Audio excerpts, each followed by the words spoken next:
is used, and most important thing for most of the students here, how do you plan for a data science career? I think Dr.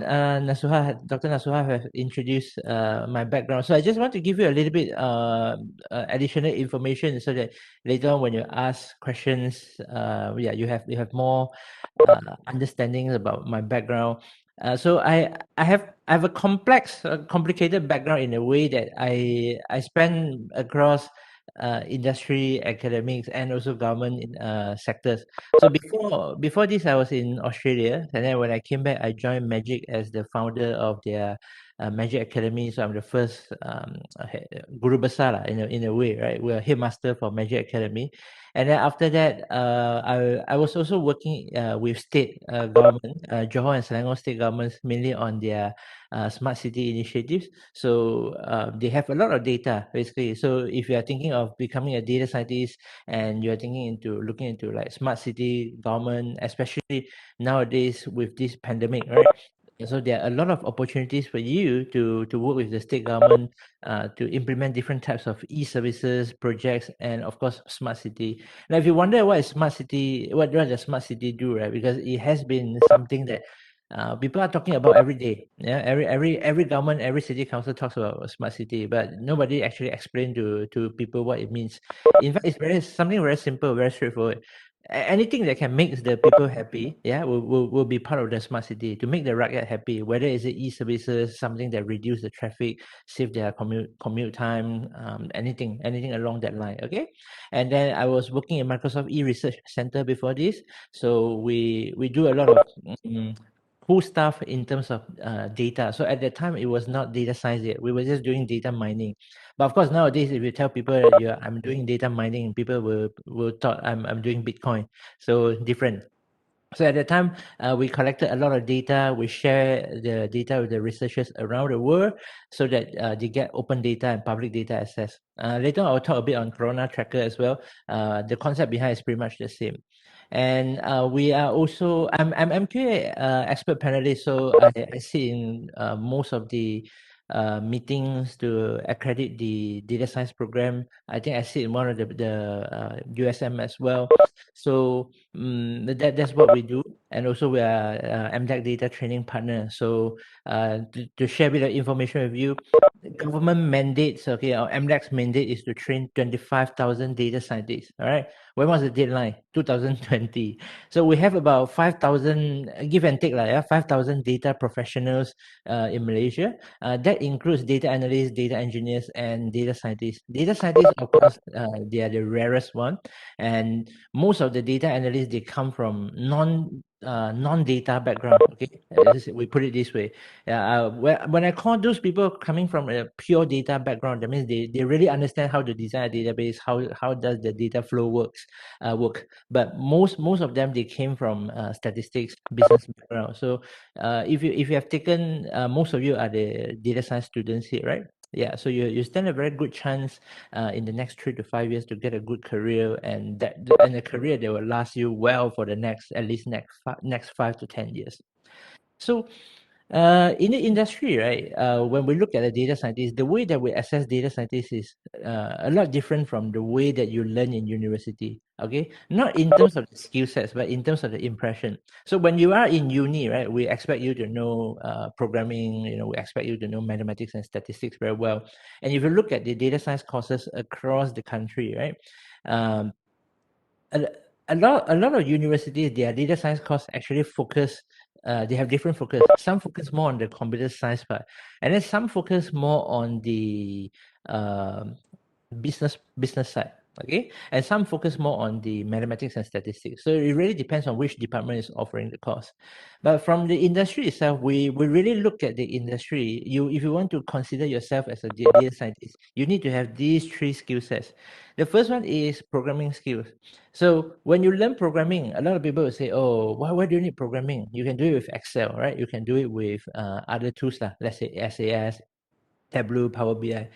But when we use programming skills in data science, is because we want to do things that is scalable.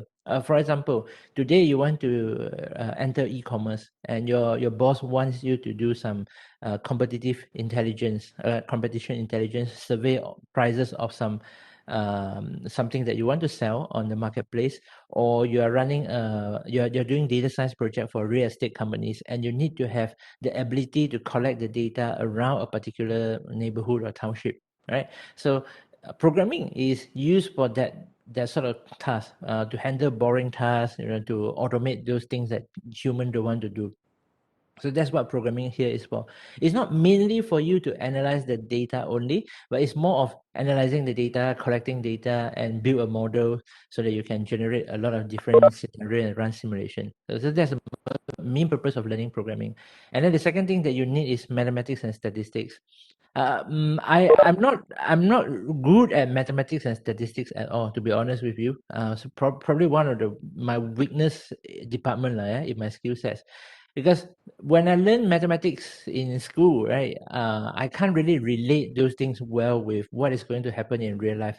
For example, the simplest thing, theorem Pythagoras, okay, a squared plus b squared equals to c squared. I cannot visualize, I cannot connect that formula with what is going to happen in my life. It doesn't tell me how much time I need to go from point A to point B. It doesn't tell me how much money I can save, or it doesn't tell me my return on investment, so to speak, yeah. But for data scientists, you need mathematics and statistics, because you need to know how to count. A lot of times when we do things, right, we do probability studies. Yeah, we even on unstructured data, we do a lot of guessing, and then we pick those that give us higher confidence in a way. Of course, you know better than me, especially if you're good in maths. Now, the only time that you need very strong mathematics skills is when you want to enter areas like deep learning. Not necessarily AI, but deep learning, machine learning. You need to really understand how things work. But if you are coming from a com science background, right, mathematics is just a notation. Yeah. So programming is for you to run scripts, and then mathematics and statistics is for you to pick the right model so that you know what to do, what sort of hypothesis that you need to set, what sort of parameters that within your control. And in the industry, the most important thing is actually the domain knowledge. So which is what most of you are lacking at the moment. So if I were you, right, after your graduation, the first thing that I would like to suggest you is to look for an industry that you are interested. Most of the time, data scientists can work in any industry. I work across medical field, real estate, construction, even for toilet equipment, they are my customers. So you understand how wide we can go, yeah, as a data scientist. And why is that domain knowledge is important? Because without domain knowledge, you cannot ask the question. You cannot ask the right questions. Today, with Google, all those search engines out there, Facebook, YouTube, everything that you have a question, there's an answer there. So to look for an answer is not hard, right? The hardest part is actually to form the right question. So in data science, it's also the same. Yeah, when you want to ask Google something, you need to know the keyword. Yeah, you need to formulate your query. Okay, so that's the three key skills. And only if you are good at these three key skills, then you can be considered a good data scientist in most of the industries, people's eyes. So what are the tools that data scientists use? Or in other words, what are the skill sets that you need if you want to become a data scientist, right? Two things, Python and SQL. These are the most heavily used tools in the industry. And some of you might have the background of R. The reason why we recommend using Python, or we use Python most of the times, is because Python is a widely used programming language, and you don't need another language if you use Python. And you want to, let's say you want to build a web applications. After you have built a machine learning model, you need to turn it into a web API before it can be consumed by your mobile applications or your websites, right? So you will need something like Python that's versatile, and you can build applications on top of that. Now, if you use R, that's absolutely fine as well, right? As long as you know how to export the data to a SQL server or to a cloud storage, and you can still pull the data. But it's just that most of the time, since we already know Python, then we recommend using that. And SQL is another thing that is a hard core skills that every data professional needs. Yeah, not just data scientists. Whether you are data engineers, whether you are data analysts, you're data scientists, you need to know SQL. And if you realize that a lot of websites out there that's running very slow, right? When you access a website, you say, "Wow, this website very slow." You have the tendency to blame TM, Unify. Oh, Unify is slow. But most of the time, if a website is slow, it's actually the SQL problem. There is a database problem because your SQL query is slow. You don't know how to read and write data efficiently. Yeah. So, and this is a key skills that a lot of people they don't realize the importance of SQL. They think that SQL is just select star from a table name. It's not as simple as that. Okay. So another thing is, how do data scientists, how do we manage our projects? Okay, when we take our projects, right? Okay, maybe let me ask you this question. Most of you will think that which part of data science is the most important one? Is that gathering data? Is that cleaning data? Is that building a models, or is it building a dashboard or your visualizations? Okay, and let me know your answer later on. Yeah, during the Q&A. But this is our process. Okay, this is our process. Whenever a data scientist handle a project, right, the first thing that we do is to formulate the business question, understand the business needs, then we go straight into obtaining data. Yeah, this is pretty straightforward, yeah. Without data, you cannot do anything, right? So don't have to do a lot of whiteboard or anything, because sometimes when you have a business question, okay, let's say your business question is today would be, how much does COVID-19 impacted our economy, okay, for example, then you need to find ways to be able to obtain those data. Yeah, you can go to DOSM, you can run some surveys, you can pull the data from the SME Corp, for example, right? There are many different places or sources that you can get data. But the problem is the data don't, it's not a perfect world, right? The data don't come in nicely and say, oh, this is your data in Excel spreadsheet, CSV. No, that's not the case. Yeah. So most of the time when you get the data is dirty, okay, very dirty. Then you need to clean your data. You don't go straight into building charts and building models yet, because if you do that, right, it's a waste of your time. Right? It's a waste of your time. Garbage in, garbage out. So usually we spend a lot of time cleaning our data first. So we scrub the data, massage the data, and what is slightly different from today's data world versus 20, 30 years ago when I first started, right, is that today we have cheap storage, we have cloud computing, so people have the tendency to keep more data rather than keep the clean data. So it's a good news to us, but the bad news is, of course, you need to spend more time cleaning the data. But at least most of the raw data is preserved. Yeah. And after you have cleaned the data, you make sure that everything is there. There's no outliers. There's no missing data. Then you proceed to explore data. Don't rush into building a model yet. Okay, I know most of you will be very excited. Oh, I don't want to build an AI model. I want to build my own driverless car. Yeah, but before that happens, you need to explore your data first. You need to have a complete understanding with your data set. You understand what is a trend, what is the signals, or what are the patterns, and what in layman's term, try to speak to the data and see what the data trying to tell you. Okay, and then after that, you go ahead and build your model. To build a model is very simple, right? You either predict something or you forecast something, or you analyze the patterns, which is the supervised method and unsupervised method. The rest of the things that you do, whether is it k nearest neighbor, decision tree, TensorFlow, Keras, those are just tools. All right. And lastly, you need to explain the model and the results. Now, to me, that's my answer.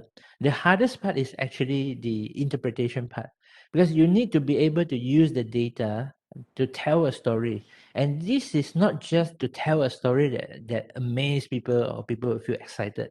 It's to tell people a story that inspire them so that they will take action. That whatever things that you do here, right, is definitely leading to an action. From a company point of view, if you are a data scientist, your action is either help them to increase the revenue or to help them to reduce costs. There's only two goals here. Don't go elsewhere. So when you formulate your business question, right, always think along these two directions. Either helps the company to make more money or to help the company to save more money. That's all. That's all. When you enter the industry, that's all they need from you. Okay. So what can we do with data science? I'm going to go fast forward this part because you already learned that in your class. Basically, in the industry, right, there are three types of business questions that we usually ask. Okay, Is this A or B? You want to judge an outcome, okay? You want to predict something that's going to happen or not. How much or how many, right? You are going to predict whether the supply or the demand or the sales, this is how much or how many. And the third one is how things organized. So sometimes you don't have supervised data. You have unlabeled data that you don't know what to do with the data. For example, your customer data set, right? Yeah, if you look at real estate market, or you just gather all the properties there, but you need to know what those properties data trends are telling you. So this is what how things organized. So is this A or B is a classification problem, yeah? So you use different techniques, different models to help you to get the outcome. Okay, sorry. Whether the outcome is this employee going to leave next month? Is this subscriber going to switch from DG to Cellcom? Or these are the things that we do when we are doing classification. Now, when we do how much or how many is just a regression problem. So we use it to predict like the sales of the next quarter, how much money you are going to, so what's your ROI when you spend advertising on certain social media platforms, and predict the temperatures and stuff. And then the third one is clustering. Okay, clustering is for you to know how things are organized. But clustering is just a broader word, because technically clustering is not it's not a mathematical model, right? It's just a set of algorithms that helps you to find the optimum groupings when given a data set. So you can use that to do product recommendations. You can use it to do predictive maintenance. There are a lot of things that can be done using clustering. Okay. And in terms of career, they are in Malaysia, most of the companies, they're hiring two types of positions. They're either hiring data analyst or data engineer. One secret that I can give you is that a lot of time, right, when people they're attending interviews, let's say, right? When they look for jobs, they will see that how come some big companies they only hire senior positions? They're hiring lead data scientists, they're hiring data science manager, but they don't usually hire junior positions. And you think that the junior market is saturated. It's actually the opposite. And what they are doing is that they don't know what to do, so they try to hire somebody who is senior first to lead the team, and this senior person will be there to grow the team. Okay, so if you see a company that you want to work with and they're hiring senior position, high chance that they still don't have a data science team. Okay, and even if they do, right, sometimes they send it to us for training purpose, and they are usually gathering a team of their existing staff. So you still have a chance to enter it as a junior, as a fresh grad. And if you don't get those jobs that you want from large companies, right? Like, okay, I assume that most of you are going to look for jobs in Penang, for example. And Penang, you have a lot of semicon companies like JW, Intel, all those. They are our clients as well. So a lot of them were my students, and I totally understand their technical capabilities. Yeah. Okay. So if you can't get jobs in those positions or those companies, and you can always look for startups. There are a lot of technology startups that have they're looking for data scientists or data analysts as well. Now another type of job that I did not list here is data engineer. So data engineer is also highly in demand right now, because a lot of companies they have data, but they do not know how to maintain the data, how to collect those data, and how to put them into a right storage. So if you have networking, have interest in networking, you have interest in hacking those stuff, cybersecurity, yeah, now is the best chance to enter data engineering as well. Okay, so before I share you how do you get started, I would like to share with you the real world use case of Corona Tracker. So if you look at this website, right, coronatracker.com is a portal that we collect data that's related to the number of COVID-19 cases. We started this since January last year, when we only have 1 or 2 cases in Malaysia. I'm not saying I'm smart or anything, but I have a group of friends who noticed the trend that a lot of people seems to be like wondering what is this. So we did not expect these virus will go that big at that time. Okay, but we have some we have the curiosity to find out more about this, and at that time there are not many places that's offering data that's related to coronavirus. So we set up this website. The first version is out within 36 hours. In less than 2 days time we roll out first version, and then we have a lot of iterations after that. This site is is unique in its way that we have the capability to analyze structured data and unstructured data. So collecting numbers is easy. Analyzing numbers is easy. Anybody can collect the data and then build a dashboard. There are hundreds of different dashboards out there. But what we are doing here is we are able to use the data that we have collected. We correlate it with the news articles, the tweets, and blog posts around the world. And we do studies based on structured data and unstructured data. So this is not something that everybody can do. Yeah. And my PhD research is in short text, is in NLP, natural language processing. So I understand how to utilize information like that. And you see that we are able to get news articles and we are able to do translation into 18 different languages. And this is how we grow the site in a way. If you want to know more about the technical details or the business model behind it, feel free to have a word with me after this. Okay, so this is how the site looks like right now. We have more than 100 million views already, and we have close to 20 million unique users, and we still have a lot of new users joining us every day. But we noticed that yeah, people are fatigued, and with the numbers looking like that every day, seems like most people don't care much lah. That's what we noticed in terms of the traffic. But yeah, it's still a major issue. So another research that we are interested in doing is the post-pandemic recovery. So we have another website, covid19ai.org, where we look into areas that is more severe, like suicide, okay, like those white flag activities, food banks, that sort of stuff. But that's more on the research side. And we publish a paper on WHO as well. So if you're interested, you can take a look. Now for you, right? After the talk today, don't just feel good and say, "Oh, I've read a lot of this and that," or I listened to a talk from an industry data scientist. Well, what I want you to do, right, is really to continue to do what you're doing. In data science field, right, a lot of time is on your hands-on. So I want you to get your hands dirty. Now, if you have not visited Kaggle.com, right, you go to this website. There are a lot of interesting things out there. There are data sets there you can use. There are also codes that you can use, and most important thing is there are competitions there that will give you money. Okay, so take a look at kaggle.com and see anything that interests you. And the second advice that I would like to share with you, or second personal experience, yeah, I train a lot of students, or I have met a lot of people before they enter data science, right? They were under this impression that a data scientist needs to know everything. And if you look at the roadmap of a data scientist skill sets, right, you need to know everything from here: visualization, text mining, machine learning, statistical modeling, business analysis, data engineering, and many more.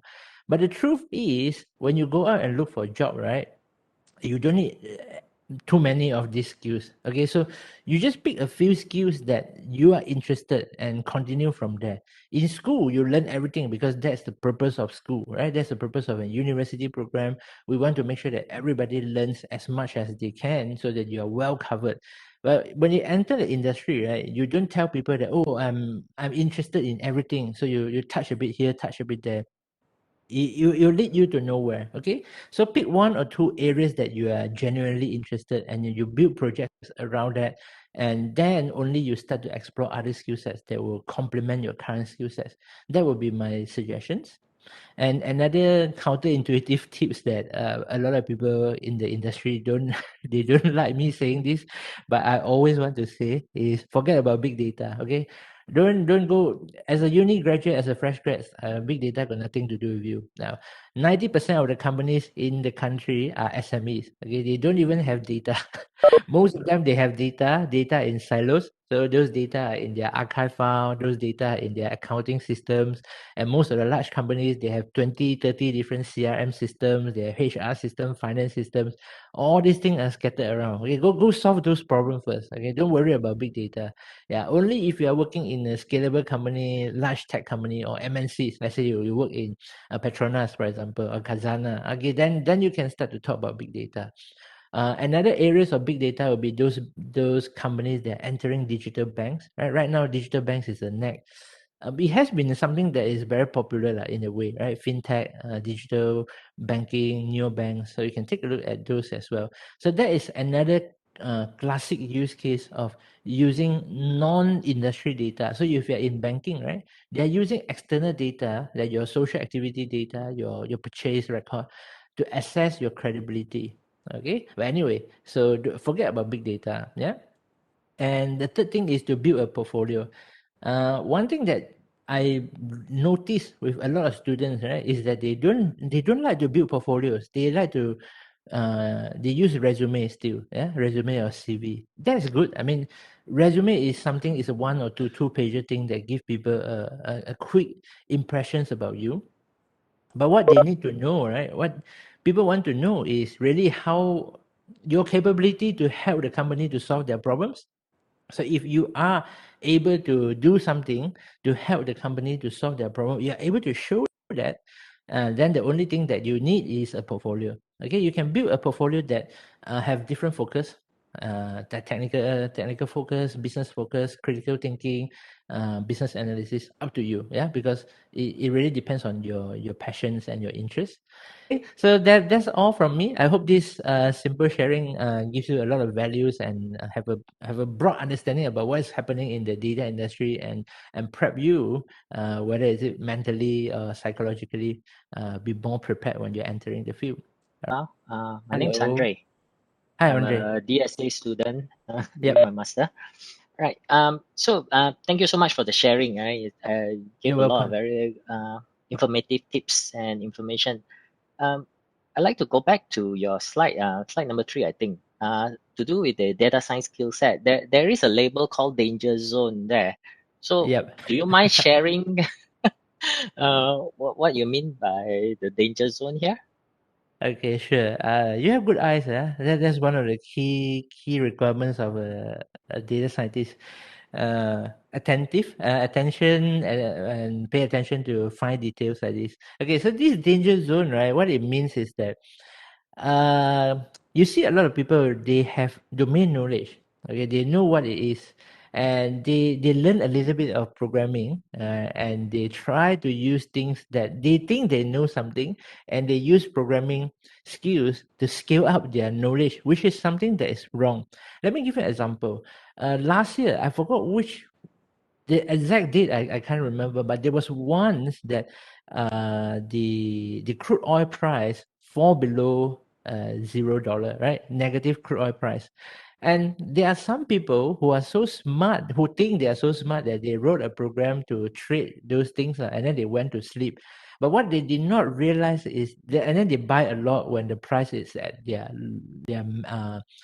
at the price that they think is the lowest lah. So let's say it dropped about 10 cents, and then all those people think that, okay, 10 cents is the mark that I'm going to buy. Okay, then they buy a lot, and then the next day they woke up, they fainted because the price dropped below zero.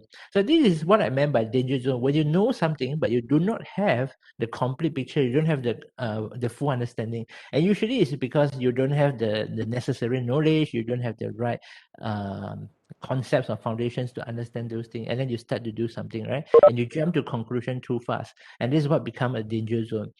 In a more in a simpler example to understand is that you bought a microwave oven or you bought a Thermomix, right, and then you start to follow the recipe and then you cook something. Okay. Yeah, and then you go around and tell people that now I'm a chef. Okay, I can cook this, I can cook that. So that's the false impression that gives you. And a lot of the tutorial codes on the website, right, it gives you this sort of impression.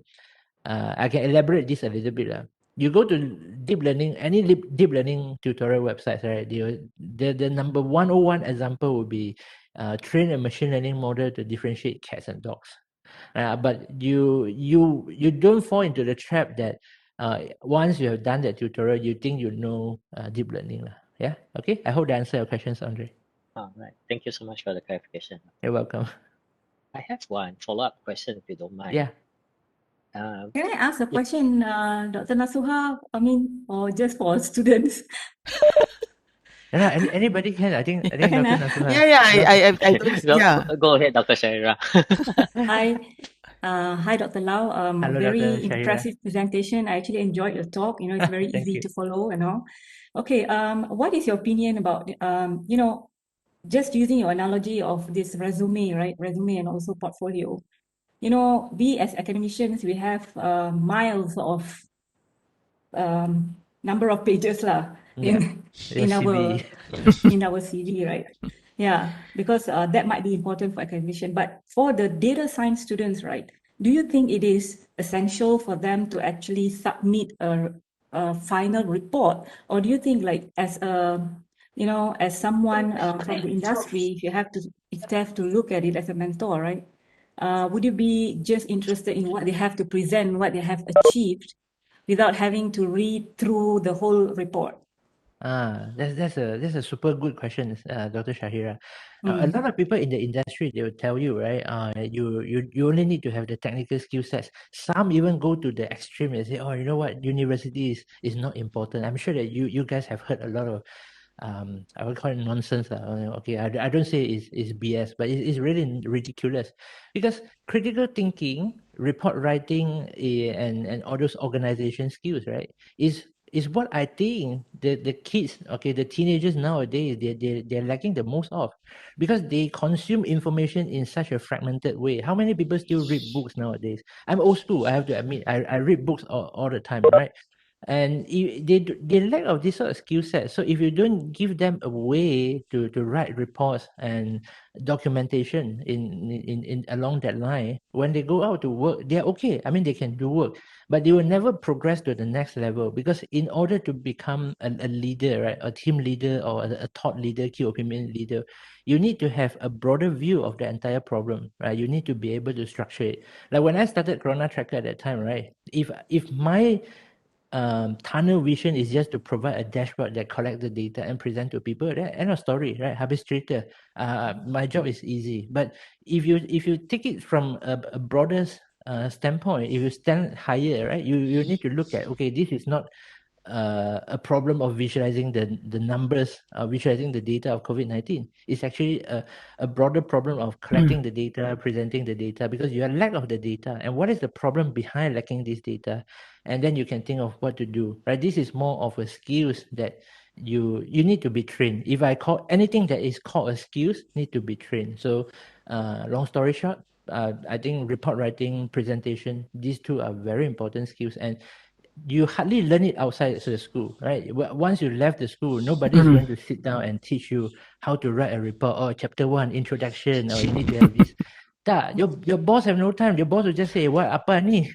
What are you writing? Go back and write again. And you want to ask somebody, there's nobody there to mentor and coach you. Yeah, so definitely I appreciate those skill sets. Excellent. Thank you. Yeah, Thank you. thank you. Thank you for that. Okay, any more? Hello, Dr. Lau. Hello. Yeah, I'm Yongming, a master student in data science and analytics. So I have two questions for you. The first one is actually what motivates you to become a data scientist? And the second one is, can you share with us which aspect of data science is the most interesting or you enjoy the most based on your experience working on different projects before? Yeah. Okay, sure. I'm an accident data scientist, put it this way, right? I don't aspire to be a data scientist when I was a kid. I love playing video games. I love hacking stuff. So I'm a lazy person in a way. So when I study in uni, right? I got involved in a lot of software development projects, which I'm okay. I enjoy the process of creating something, but I don't really enjoy the process of maintaining something, debug the code, serve the customers. I'm okay because right now I'm running my own business, so I understand that is important for a business. Okay, in fact, human is the most important part of anything. But in terms of becoming a data scientist at that time, is that after I finished my bachelor, I wanted to do a master so that I can get my PR in Australia. So I looked for my supervisor and a final year project supervisor and say, at that time I wanted to do forensics. I want to do things like CSI, analyzing those pictures, and get those fancy stuff lah. And then those pictures that you can zoom in 200 times and you can still see the fine details. And then he said, okay, in that case, why don't you follow me and do some CV, computer vision project. So that's my first project. I learned computer vision. I learned how to analyze unstructured data. And then I realized that, oh, analyzing structured data numbers are so boring. So, and by the time I finished my master's and I did my PhD, I got lucky again. Okay. And that time, Facebook and Twitter just grow, and they're growing super fast at that time. Nobody is able to catch up with the speed of the data that they are generating. So we were lucky that there are a lot of grants, there are a lot of money there for us to analyze unstructured data. So my supervisor said, okay, you go ahead and take this. I learned how to analyze text. I learned how to analyze those short text in particular. Because if you look at Google, right? Google, what makes Google so great in apart from the usability and stuff is that Google is able to give you what you want by using super short keywords. Okay, your keyword, your search query usually is not that long. Yeah, 3-4 keywords, or is either, or if you look at long tail, right, it's going to be very long. How do I clean my dirty carpet, for example? Right, so that sort of things. But what we are doing here is to analyze the short text, because short text contains a lot of rich information like sentiments, like opinions. So that sort of research was not done at all at that time. Yeah, so I was lucky, and that's how I eventually become a data scientist, because I learned a lot of data mining and stuff along the way. Otherwise, my background is pure computer science, software engineering. And which part did I enjoy the most right now? I think if you talk about career wise, I think I enjoy teaching people and giving talks like this. I love to talk a lot. So in terms of data science part, I think apply science is the thing that I enjoy the most. I don't really like to come up with new theories and new fancy models, that sort of things. So I'm sorry lah, dear doctors here, professors here. I'm not a good researcher. I'm not an academician like you are, but I enjoy using the existing techniques to apply on different problems. I love using proven techniques on different industry and see how it works. Yeah. All right. Thank you very much, Dr. Lau. I will give one last question. Hi, Dr. Lau. I'm Sri, I'm a data science I student. see. Yep. So I have a question. I see that a lot of online learning platform are now offering data science courses, right? EDX, Coursera, Udemy, LinkedIn Learning, right? But do you think that we should go for that, or we should go for a data science master's program? Or in your opinion? Okay, so if you are a data science bachelor, right? Okay, let me give you a general broad opinion first. I usually wouldn't recommend people to take masters until they really know what they want in the master's program. Because, say for example, MBA, right? MBA is nothing if you don't practice what is taught. It just gives you another degree, and especially in Malaysia, in data science field, right? Your salary difference between your master degree and the bachelor degree is not that significant. It's not that significant that you need to invest another 2 years and the school fees to do your master's. But if you understand that what you have learned in your Bachelor of Data Science is insufficient, and that master degree can complement what you have missed, that is something that that's worth doing it. If not, I wouldn't say, oh, you need to study Master of Data Science right after you completed Bachelor of Data Science, because there are a lot of overlaps there, and the difference is not that you can't tell the difference with your current level. But once you enter the industry, right, and at least you have some experience, you know what you are lack of, what you are missing, then it's worthwhile to take the masters. And if not, you can consider master of research as well, because that's how I came from. I take master of research and then I articulated to a PhD. Yeah, there are a lot of different options there.